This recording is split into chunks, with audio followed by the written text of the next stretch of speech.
Welcome to SmartLoving Insights. This episode is titled Balancing the Wedding Budget.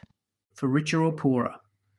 More couples are starting out in marriage with financial debt, student loans, mortgages, and credit debt. The last thing they need is wedding debt. Talking with engaged and recently married couples, one problem comes up again and again: the wedding budget. It's also one of the most searched topics related to marriage right now.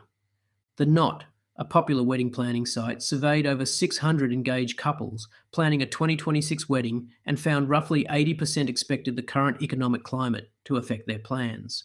Couples reported trimming guest lists, swapping out flowers and decor, and price shopping among suppliers. For couples funding their own wedding, the trade-offs can run deeper, delaying a home purchase, revising plans for a family, postponing or avoiding the wedding altogether. Two key factors amplify the problem: the expectations set by personal dreams and social norms, and an industry that inflates the price of every service the moment the word wedding is mentioned. We spoke recently with a young woman who, at 26, was attending her first ever wedding. She had witnessed dozens through social media, but all of them seemed like an impossibility. Her expectations were being set before she was even engaged. According to wedding site Zola, the average spend on flowers alone is now around $6,300 or 8,700 Australian dollars, roughly 17% of the total budget. Add photography, videography, a content creator, gown, tux hire, hair and makeup, and that figure climbs to around 34% before a single guest has been fed. They call it the social media tax. Every moment is captured and shared, a lovely way of including those who couldn't attend and immortalising the event. But it comes with a cost. In 2026, most of the expense lies in the party and its projection into social media. The essential element, the ceremony at the heart of a wedding, is generally not a challenge to the budget, yet it is this ceremony that carries a deep spiritual significance and is the reason why weddings deserve lavish celebrations. From the very beginning, God created man and woman for each other, to be one flesh and to be fruitful. Marriage is God's idea.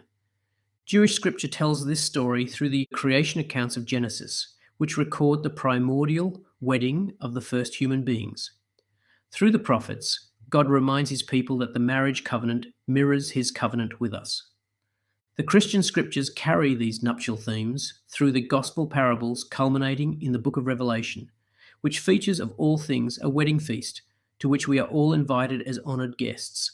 For the same reason that we decorate our churches and beautify our places of worship to give God glory, weddings also should be lavish and abundant.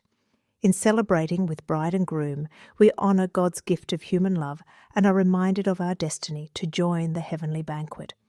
Yet when couples are delaying or avoiding marriage because they can't afford to celebrate it, something has gone terribly wrong.